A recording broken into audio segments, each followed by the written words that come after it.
आज हम बात करेंगे एक बिल्कुल नए एनीमे के बारे में जिसका नाम है ओसान न्यूवी एडवेंचर, जिसके मैं आज 2 एपिसोड कवर करने वाला हूँ। कहानी की शुरुआत एक काली अंधेरी रात से होती है और यहाँ एक आदमी पिट रहा होता है। वो कहता है कि मैं मरने वाला हूँ और उसकी पिटाई करने वाले लोग कहते हैं 2 साल में तुमने काफी इम्प्रूवमेंट्स की है, तुम अब बहुत स्ट्रांग हो चुके हो। तब हमें पता चलता है कि ये लोग उस आदमी को ट्रेन कर रहे हैं। ये आदमी का नाम ग्लैडिएटर रिक होता है। अब अगले सीन में हमें बताया जाता है कि लोगों का मानना है कि अगर तुम अपने सपने पूरा करना चाहते हो तो तुम्हें छोटी उम्र से ही कोशिशें करनी चाहिए, और खासकर अगर तुम एक एडवेंचरर बनना चाहते हो तब तो ऐसा कर पाना बहुत ही ज्यादा मुश्किल होगा। लेकिन फिर भी कुछ लोग ऐसे होते हैं जो कभी हार नहीं मानते। इसके बाद हम रिक को देखते हैं जो कि ई रैंक प्रमोशन के लिए हंटर एग्जाम देने के लिए आया होता है। वहाँ पर जो रिसेप्शनिस्ट होती है वो रिक की जूनियर होती है। पहले दोनों एक साथ काम किया करते थे, फिर एडवेंचरर बनने के लिए एक दिन रिक ने अपनी जॉब से रिजाइन कर दिया। रिक 2 सालों से ट्रेनिंग कर रहा होता है पर अब उसकी उम्र 32 हो चुकी होती है, जो एक एडवेंचरर बनने के लिए बहुत ज्यादा होती है। तभी वहाँ पर एक शराबी आकर एलिसा के साथ छेड़छाड़ करने लगता है। ये देखकर रिक उस एडवेंचरर को पकड़ लेता है, लेकिन उसके ऐसे करने से ही वो आदमी बेहोश हो जाता है। रिक सभी को बोलता है कि शायद ज्यादा पीने की वजह से ये आदमी बेहोश हो गया है और वो वहाँ से चला जाता है। आगे रिक की मुलाकात रियनाइटे से होती है जो रिक की साथी होती है। रियनाइटे के तरबूज इतने बड़े होते हैं कि रिक उन्हें ही घूरता रहता है। दूसरी तरफ एलिसा देखती है कि शराबी के पेट पर रिक के हाथ का निशान बन चुका होता है। रिक ने शराबी को इतने कसकर पकड़ा था कि शराबी बेहोश हो जाता है। हमें साथ में ये पता चलता है कि ये शराबी एक ई रैंक एडवेंचरर था, पर लड़कियों के साथ बदतमीजी करने के लिए इसे निकाल दिया गया था। इसके बाद हम एग्जाम पर शिफ्ट होते हैं जहाँ पर रिक का माना लेवल चेक किया जाता है। किसी का D+ होता है तो किसी का D-, लेकिन रिक की बारी आने पर पता चलता है कि उसका माना लेवल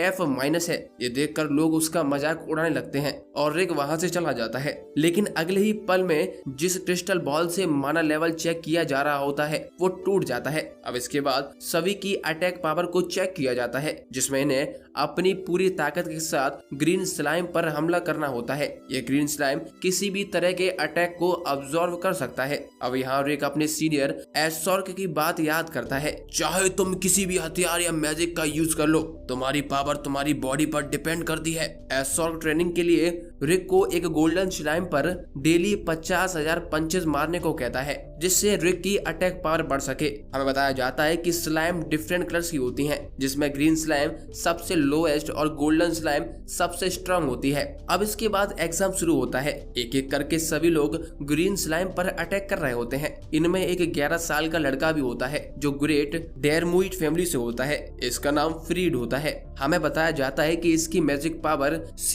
रैंक एडवेंचरर जितनी होती है। ये लड़का अपनी मैजिक पावर का यूज करता है, लेकिन असल में उसका ये हमला बहुत ही कमजोर होता है। लेकिन फिर भी ये लड़का अभी भी फुल एटीट्यूड में होता है। ये देखकर रिक सोचता है, क्या एक C रैंक की पावर बस इतनी ही होती है? क्योंकि रिक की एक सीनियर की मैजिक पावर उस लड़के से लाख गुना ज्यादा होती है। ट्रेनिंग करते हुए उसकी सीनियर रिक पर अपने मैजिक से हमला करती है, जिससे रिक बड़ी ही मुश्किल से बच पाता है। अब इसके कुछ देर बाद बारी आती है रिक की, लेकिन तभी एग्जामिनर रिक को रोक कर कहता है, तुम्हारी उम्र 30 साल से ज्यादा है ना, तुम्हारे अंदर कोई काबिलियत नहीं है, तुम्हारे पिछले रिजल्ट्स भी बहुत घटिया रहे हैं, इसीलिए तुम्हें अभी हार मान लेनी चाहिए। लेकिन ये बात सुनकर रिक अपनी ट्रेनिंग को याद करता है कि कैसे वो इतनी ज्यादा कड़ी मेहनत करता है। अब रिक अपनी पूरी पावर के साथ ग्रीन स्लाइम पर एक पंच मारता है, जिससे उसके टुकड़े ही हो जाते हैं। साथ ही में उसके पीछे की दीवार में भी बहुत बड़ा होल हो जाता है। ये देखकर सभी लोग दंग रह जाते हैं। रिक को इतना स्ट्रांग देखकर फ्रीड रिक से जलने लगता है और कहता है, मेरी स्पेशलिटी डिफेंस मैजिक है, यानी एंगल डिफेंसिव एग्जाम में मैं इसे दिखा दूंगा कि असली बॉस कौन है। अगले एग्जाम में हम देखते हैं कि रिक बड़ी ही आसानी से एक स्ट्रॉन्ग अटैक को रोक देता है। इसीलिए एग्जामिनर डिसाइड करता है कि वो रिक पर अब 5th लेवल का मैजिक यूज करेगा। इसीलिए वो रिक से कहता है, तुम्हें अपनी डिफेंसिव पावर को एक लेवल और बढ़ा लेना चाहिए। लेकिन रिक डिफेंसिव और ऑफेंसिव में मैजिक के लेवल 1 का ही यूज कर रहा होता है। ये सुनकर सभी लोग हैरान हो जाते हैं। अब एग्जामिनर अपने 5th लेवल का मैजिक स्पेल से रिक पर हमला करता है, जिससे एक बहुत ही बड़ा धमाका होता है और इस धमाके की गूंज रॉयल नाइट के फर्स्ट रैंक नाइट सिल्वेस्टर तक जाती है और इसीलिए वो वहां पर आ जाता है। एक लड़की उसे सब कुछ बताती है कि एक एफ रैंकर ने ग्रीन स्लाइम बैग को तोड़ दिया है और साथ ही में फर्स्ट लेवल के मैजिक से 5th लेवल के मैजिक को बड़ी ही आसानी से रोक दिया है। जब सिल्वेस्टर को पता चलता है कि रिक की उम्र 32 साल है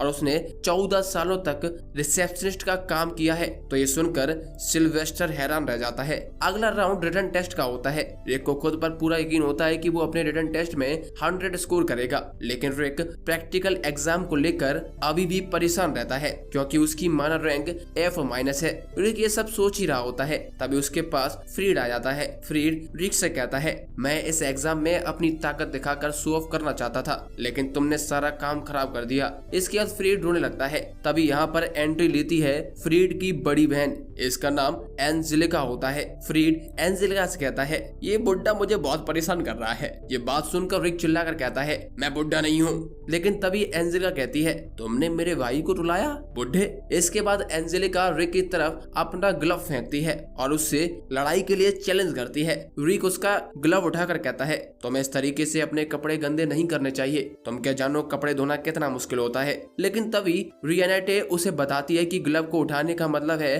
तुमने उसके चैलेंज को एक्सेप्ट कर लिया है। अब इसके बाद ये दोनों लड़ाई के मैदान में आते हैं। एंजेलिका रिक के सामने एक शर्त रखती है और कहती है कि इस लड़ाई में हारने वाला जीतने वाले की जिंदगी भर गुलामी करेगा। रिक उसकी ये शर्त मान लेता है। हमें पता चलता है कि एंजेलिका एक 2nd क्लास की रॉयल नाइट है। 2nd क्लास के रॉयल नाइट एक वी रैंक एडवेंचर के बराबर होते हैं। ये बात जानकर थोड़ा रिक घबराने लगता है कि अरे मैं तो -F रैंकर एडवेंचरर हूँ, मैं इसका सामना थोड़ी कर पाऊंगा। अब रिक को इस तरीके से देखकर रियनेटे कहती है कि आप घबराइए मत, आप अपनी ट्रेनिंग को याद करिए। और इसके बाद रिक अपनी ट्रेनिंग को याद करने लगता है, जिससे वो और भी ज्यादा डर जाता है। रियनेटे उससे कहती है, आपको खुद पर कॉन्फिडेंट होना चाहिए क्योंकि आप इस दुनिया की सबसे ज्यादा पावरफुल पार्टी के मेंबर हो, द ऑरिकेलकम फिस्ट। ये बात सुनकर रिक घबराना बंद कर देता है और एंजेलिका से लड़ने के लिए जाने लगता है। यहाँ पर एंजेलिका अपनी तलवार निकाल लेती है और अपनी मैजिक पावर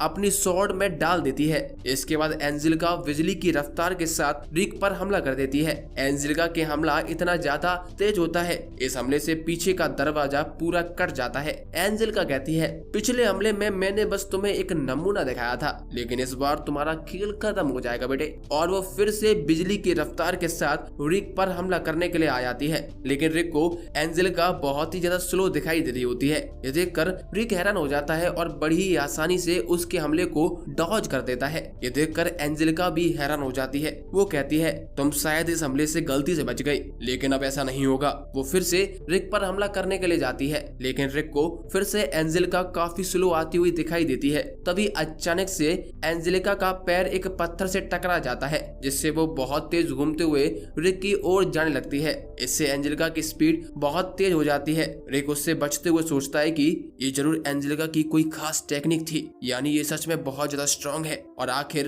हो भी क्यों ना, ये एक 2nd क्लास की नाइट है। इसके बाद एंजेलिका अपनी एक स्पेशल पावर यूज करती है जो वो केवल 3 बार ही यूज कर सकती है। इससे उसकी स्पीड पहले से कहीं ज्यादा बढ़ जाती है, पर रिक को एंजेलिका अभी भी बहुत ही स्लो लगती है। एंजेलिका 3 बार सेम हमला ट्राई करती है, पर रिक बड़ी ही आसानी से उनसे बच जाता है। अब रिक भी हमला करने के लिए तैयार होता है। तभी एंजेलिका का पैर फिर से पत्थर से टकरा जाता है और अब वो जमीन पर फिसलते हुए रिक की ओर जाने लगती है। रिक को लगता है ये एंजेलिका का एक नया हमला है, इसलिए रिक अपनी पूरी पावर यूज करता है। हम देखते हैं कि रिक के पंच से वहां पर एक बड़ा सा गड्ढा हो जाता है। ये देखकर एंजेलिका बहुत बुरी तरह डर जाती है। एंजेलिका रिक से उसका माना लेवल पूछती है। इस पर रिक बताता है कि उसका माना लेवल F- है। एंजेलिका को ये साफ साफ झूठ लगता है। इसके बाद रिक एंजेलिका की तरफ जाता है, पर एंजेलिका यहाँ हार मान लेती है और वहाँ से जाने लगती है। रिक कहता है, 1 मिनट, तुमने तो एक शर्त रखी थी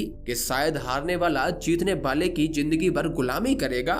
लेकिन तभी एंजेलिका गहरी सांस लेकर अपनी पूरी ताकत के साथ वहाँ से भाग लेती है। यहाँ पर रिक को कुछ समझ ही नहीं आता कि आखिर मैच जीत कैसे गया। आगे रियनेटे रिक को बताती है कि आपके एग्जाम के रिजल्ट्स जल्दी अनाउंस किए जाएंगे। साथ में ये भी बताती है कि मास्टर अशोक और बाकी सीनियर्स सबको तुम्हारी चिंता है, इसीलिए तुम्हारे टेस्ट का रिजल्ट देखने के लिए वो यहाँ जल्दी आने वाले हैं। और ये बात सुनकर रिक बहुत डर जाता है और कहता है जरूर कुछ तो बुरा होने वाला है। एपिसोड के एंड में हमें रिक के सारे सीनियर्स आते हुए दिखाई देते हैं। एपिसोड 2 हमें बताया जाता है कि काइजर एल्सापिएट नाम के बहुत ही खतरनाक मॉन्स्टर हैं। अगर कोई उसी मॉन्स्टर को मार देता है तो उन्हें आकाशिक रिकॉर्ड नाम का खजाना मिलता है जो उनकी कोई भी विश को पूरी कर सकता है। आज तक कोई भी उस मॉन्स्टर को मारने में कामयाब नहीं हुआ है। अगली सीन में टेस्ट के पहले राउंड के रिजल्ट बताए जाते हैं। एग्जामिनर कहती है कि सभी के एग्जाम कार्ड माना से बने हुए हैं। सभी को उनके एग्जाम कार्ड पर पता लग जाएगा कि वो पास हुए हैं या नहीं। हमारा हीरो रिक एग्जाम के रिजल्ट को लेकर बहुत ही ज्यादा नर्वस होता है। जब रिजल्ट आता है तो हम देखते हैं कि रिक एग्जाम में पास हो जाता है। ये देखकर रिक चैन की सांस लेता है। रिक और रियनाइटे दोनों आपस में बात कर रहे होते हैं। तभी डॉर्मिट फैमिली का उल्टा स्टेशन आकर रियनाइटे पर लाइन मारने लगता है। हमें इसका नाम रेस्टर बताया जाता है। रेस्टर लगातार रियनाइटे के साथ फ्लर्ट कर रहा होता है। ये देखकर रिक बीच में आ जाता है और कहता है कि तुम मेरी गर्लफ्रेंड के साथ फ्लर्ट नहीं कर सकते हो। रिक के हाथ में उसका एग्जाम कार्ड होता है। ये देखकर रेस्टर रिक का मजाक उड़ाने लगता है और कहता है कि तुम 30 साल से ज्यादा हो चुके हो और अभी भी F रैंक पर ये अटके हुए हो। रिक को शुरुआत में लगता है कि रेस्टर वहां पर एग्जाम देने के लिए आया है, पर रेस्टर कहता है मैंने 14 साल की उम्र में ही E रैंक का एग्जाम पास कर लिया था और अभी मैं A रैंक पर हूँ। मैं यहाँ पर E रैंक एग्जाम के सेकंड राउंड का एग्जामिनर हूँ। ऐसा कहते हुए रेस्टर अपना बैच दिखाने लगता है। रेस्टर की बात सुनकर रिक थोड़ा घबरा जाता है। रेस्टर फिर से रियनाइटे को उसके साथ डेट पर चलने के लिए कहता है, पर रियनाइटे रिक से चिपक जाती है और कहती है कि मैं रिक को डेट कर रही हूँ और वैसे भी तुम्हारा परफ्यूम की स्मेल बहुत ही ज्यादा खराब है। अपनी बेइज्जती सुनकर रेस्टर बहुत ज्यादा गुस्से में आ जाता है और रिक से कहता है दुआ करो मैं तुम्हारे एग्जाम में ना हूँ, वरना तुम बहुत पछताने वाले हो। ऐसा बोलकर रेस्टर वहाँ से चला जाता है। रेस्टर के जाते ही रिक शर्माते हुए रियनाइटे से अलग हो जाता है और कहता है मुझे माफ कर दो, मैंने तुम्हें अपनी गर्लफ्रेंड बताया था। रियनाइटे को ये चीज पसंद आती है कि रिक ने उसे रेस्टर से बचाया है। अगले सीन में हमें रेस्टर दिखाया जाता है जो एक बार में बैठा होता है और रिक पर गुस्सा कर रहा होता है। तभी वहाँ पर फ्रीड और एंजेलिका रोते हुए आते हैं और अपने भाई रेस्टर के पैरों से चिपक कर बताने लगते हैं कि कैसे रिक ने उन्हें परेशान किया है। रिक के बारे में सुनकर रेस्टर को और ज्यादा गुस्सा आ जाता है और वो रिक से बदला लेने का प्लान बनाता है। अगली सुबह रिक और रियनाइटे अगले राउंड के टेस्ट के लिए जा रहे होते हैं। रिक बहुत ही ज्यादा नर्वस होता है क्योंकि उसे डर होता है कि कहीं रेस्टर ही उसका एग्जामिनर ना हो। पर तभी एक आदमी वहां पर आता है और रिक को बताता है कि सेकंड राउंड के लिए मैं तुम्हारा एग्जामिनर हूँ। हमें इसका नाम लिनिक्स लाउरोड बताया जाता है। लिनिक्स 4200 नंबर से ऊपर के रैंक बंदों का टेस्ट ले रहा होता है और रिक का नंबर 4242 होता है। लिनिक्स उसका टेस्ट लेगा, ये देखकर रिक बहुत ही ज्यादा खुश होता है। लिनिक्स भी थोड़ा हैरान होता है कि रिक इतनी ज्यादा एज होने के बाद भी ई रैंक टेस्ट दे रहा है। लिनिक्स रिक को सिंपैथी देते हुए कहता है मैंने भी 24 साल की उम्र में हंटिंग शुरू की थी और 20 साल कड़ी मेहनत करने के बाद अब मैं बी रैंक पर पहुंच गया हूं। दोनों ही लोग 30 प्लस के होते हैं जिससे दोनों को एक दूसरे की कंडीशन समझ आती है और दोनों ही एक दूसरे से मोटिवेट भी हो रहे होते हैं। इसके बाद दोनों एक दूसरे से हाथ मिलाते हैं। हम देखते हैं कि रेस्टर छुपकर दोनों की बात सुन रहा होता है। रिक और रियनाइटे के जाते ही रेस्टर लिनिक्स को पकड़ लेता है। इसके बाद हमें बताया जाता है कि लिनिक्स की अचानक से तबीयत खराब हो गई है, इसीलिए 4200 नंबर के ऊपर वालों का टेस्ट अब रेस्टर लेगा। ये सुनते ही रिक की हवा टाइट हो जाती है। रियनाइटे बताती है कि रेस्टर डोरमेट फैमिली से है, तो हो सकता है कि फ्रीड और एंजेलिका दोनों रेस्टर के भाई बहन हो। बाकी के कैंडिडेट भी रेस्टर के बारे में बात कर रहे होते हैं कि कैसे उसने 17 साल की उम्र में ही ए रैंक हासिल कर ली थी। उसे मैन ऑफ 1000 स्पेल्स के नाम से भी जाना जाता है। इसके अलावा रेस्टर को एफ रैंक कैंडिडेट को परेशान करने में बहुत ही ज्यादा मजा आता है। ये सब बातें सुनकर रिक और ज्यादा डर जाता है। दूसरी तरफ रेस्टर सेकंड राउंड के लिए ग्राउंड रेडी कर रहा होता है। रिक की बहुत ही ज्यादा फट चुकी होती है। वो सोचता है कि अगर मैं यहाँ रहा तो मारा जाऊंगा और अगर फेल हुआ तो मुझे 3 गुना ट्रेनिंग करनी होगी। होगी उससे मैं वैसे ही मर जाऊंगा। अब मुझे समझ नहीं आ रहा कि मैं क्या करूं। रिक को इतना डरा हुआ देखकर रियनाटे रिक को समझाती है। रिक कहता है कि सब लोग मुझे कमजोर समझते हैं, मेरी एज की वजह से हंसी उड़ाते हैं। रियनाटे कहती है तुम्हें इसीलिए डर लग रहा है क्योंकि लोगों को तुम्हारी असली पावर नहीं पता है। तुम बहुत स्ट्रांग हो, तुम रेस्टर के खिलाफ जरूर जीत जाओगे। जिस दिन तुमने एडवेंचरर बनने का डिसाइड किया था मुझे तब से ही तुम पर भरोसा है। रियनाटे की मोटिवेशन भरी बात सुनकर रिक को खुद पर कॉन्फिडेंस आ जाता है। तभी वहाँ पर एक लड़का आता है जो रिक को कहता है मैं तुम्हारा फ्यूचर बता सकता हूँ। इसके बाद रिक जैसे ही फ्यूचर देखने के लिए चेयर पर बैठता है वो लड़का रिक को वहाँ से टेलीपोर्ट कर देता है। हमें पता चलता है कि लड़का कोई और नहीं बल्कि फ्रीड होता है। रिक को वहाँ से गायब होता देखकर रियनाटे बहुत ज्यादा गुस्से में आ जाती है और फ्रीड को हवा में उठाते हुए रिक का पता पूछती है, पर फ्रीड कुछ भी नहीं बताता है। इस पर रियनाटे अपनी पावर यूज करती है और फ्रीड की पलकें काट देती है। रियनाटे कहती है कि अगली बार मैं सीधा तुम्हारी आंख फोड़ दूंगी। इससे फ्रीड डर जाता है और कहता है मैं बस 100 मीटर के अंदर तक ही टेलीपोर्ट कर सकता हूँ। रिक यहीं कहीं आसपास ही होगा। इसके बाद हम रिक पर शिफ्ट होते हैं। रिक एग्जाम सेंटर के पीछे वाली जगह पर पहुंच गया होता है। वहाँ पर बहुत सारे डोरमिट फैमिली के इलाइट गार्ड आकर रिक को घेर लेते हैं जो उसे एग्जाम देने से रोकने के लिए होते हैं। हमें पता चलता है कि मोस्टली ये गार्ड्स बी रैंक के होते हैं और इनमें से कुछ ए रैंक के भी होते हैं। इन सभी को देखकर रिक की हालत खराब हो जाती है कि आखिर वो इन सभी से कैसे जीत पाएगा। रिक के मन में ये सब चल रहा होता है। तभी वहाँ पर रिक के सीनियर्स आ जाते हैं। अपने सीनियर्स को देखकर रिक की और ज्यादा फट जाती है। आगे रिक सभी इलाइट गार्ड्स को वार्न करता है पर कोई भी रिक की बात नहीं सुनता। एक इलाइट गार्ड सीधा एसोर के ऊपर तलवार से हमला करता है पर तलवार ही टूट जाती है। इसके बाद वो हाथ से हमला करने की कोशिश करता है पर एसोर्ग उसका हाथ मोड़ देता है। इसके बाद एसोर्ग उसका हाथ हील करते हुए उसे सही से हमला करने के बारे में बताने लगता है। एसोर्ग एक ऑर्क होता है। उसे बोलता हुआ देखकर इलाइट गार्ड्स के लीडर को यकीन नहीं होता और वो समझ जाता है कि ये कोई आम ग्रुप नहीं है। थोड़ी ही देर में रिक का दूसरा सीनियर अपनी गन निकाल लेता है और इलाइट गार्ड्स पर हमला कर देता है। कुछ इलाइट गार्ड्स रिक की सीनियर एलिसरेटो को पकड़ लेते हैं और धमकी देने लगते हैं। रिक इलाइट गार्ड को उससे दूर रहने के लिए कहता है पर फिर से कोई उसकी नहीं सुनता। जैसे ही इलाइट गार्ड एलिसरेटो को मारता है वो अपना मैजिक यूज करती है जिससे सारे इलाइट गार्ड जलकर मर जाते हैं। हमें बताया जाता है कि एलिसरेटे एक वैम्पायर मेज होती है। केवल 10 साल की उम्र में एलिसरेटे सबसे स्ट्रॉन्ग मेज बन गई थी। उसे डीमन चाइल्ड ऑफ रूइन भी कहा जाता है। रिक का दूसरा सीनियर जिसने गन चलाई थी वो हाफ डॉर्फ और हाफ एल्फ होता है। उसकी उम्र 50 साल से भी ज्यादा है। वो दुनिया का बेस्ट हथियार बनाने वाला शख्स होता है जो कई हजार साल आगे की टेक्नोलॉजी यूज कर सकता है। इसका नाम मिजेड एल्डवार्ड होता है। इसके बाद हमें एसॉर्क के बारे में बताया जाता है। एसॉर्क एक ऑर्क होता है पर ऑर्क होने के बावजूद भी एसॉर्क बहुत ही ज्यादा इंटेलिजेंट, स्ट्रांग और सभी तरह के मैजिक यूज कर सकता है। इसीलिए एसॉर्क को वाइज ऑर्क भी कहा जाता है। हमें पता चलता है कि रिक के तीनों सीनियर्स एस रैंक के एडवेंचरर होते हैं। इनकी पार्टी में एक और मेंबर होती है। ये पार्टी इस कॉन्टिनेंट की सबसे स्ट्रॉन्गेस्ट पार्टी है जिसमें सभी एस रैंक के एडवेंचरर हैं। इनकी पार्टी का नाम ऑरी कैलकम फिस्ट होता है। इन सभी को अपने सामने देखकर इलाइट गार्ड का लीडर रिटायरमेंट ले लेता है और बाकी बचे हुए इलाइट गार्ड एलिसरेटे द्वारा मार दिए जाते हैं।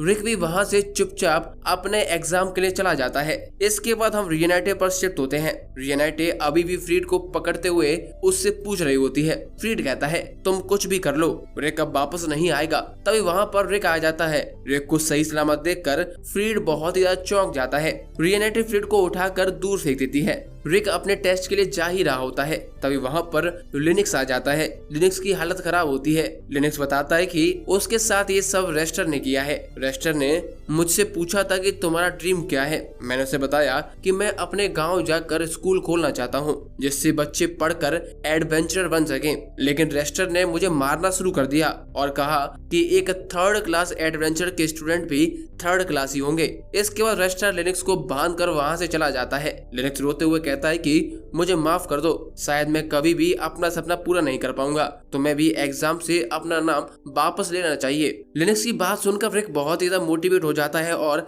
एग्जाम के लिए निकल जाता है। दूसरी तरफ रेस्टर के पास उसका इलाइट गार्ड पहुंच जाता है जो उसे बताता है कि रिक बच गया है। रेस्टर कहता है, मुझे लगा था कि तुम डिस्क्वालीफाई हो जाओगे और तुम्हारी पूरी मेहनत पर पानी फिर जाएगा, पर ठीक है, मैं तुम्हें आज दिखाऊंगा कि नरक में कैसा फील होता है। रिक भी रेस्टर को पीटने के लिए मन बना चुका होता है और इसी के साथ ये एपिसोड खत्म हो जाता है। दोस्तों बताइए आपको ये 2 एपिसोड्स कैसे लगे, हमें कमेंट जरूर करिए। अच्छा लगता है